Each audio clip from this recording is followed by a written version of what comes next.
বৈষম্য বিরোধী ছাত্র আন্দোলনের অন্যতম সমন্বয়ক নাহিদ ইসলাম উপদেষ্টা পরিষদ থেকে পদত্যাগ করার পর থেকেই আলোচনা চলছিল কে হচ্ছেন পরবর্তী তথ্য উপদেষ্টা। নাহিদের স্থলে ৩ জনের নাম শোনা যাচ্ছিল। তারা হলেন উপদেষ্টা মাহফুজ আলম, প্রধান উপদেষ্টার প্রেস সেক্রেটারি শফিকুল আলম ও প্রধান উপদেষ্টার বিশেষ সহকারী জ্যেষ্ঠ সাংবাদিক মনির হায়দার। এই ৩ জনের মধ্যে মাহফুজ আলমের নাম বেশি শোনা যাচ্ছিল।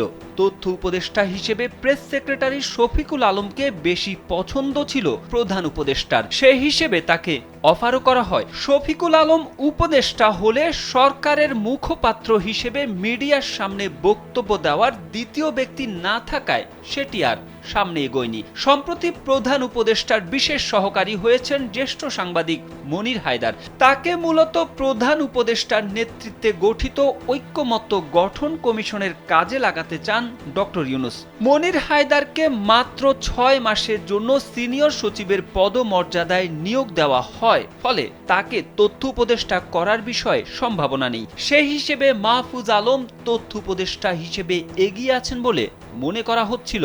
অবশেষে সেই ধারণাই সঠিক হলো। নাহিদ ইসলামের পদত্যাগের মাত্র ১ দিন পর তথ্য ও সম্প্রচার মন্ত্রণালয়ের উপদেষ্টার দায়িত্ব পেলেন মোহাম্মদ মাহফুজ আলম। বুধবার মন্ত্রিপরিষদ বিভাগ থেকে জারি করা প্রজ্ঞাপনে এ তথ্য জানানো হয়েছে।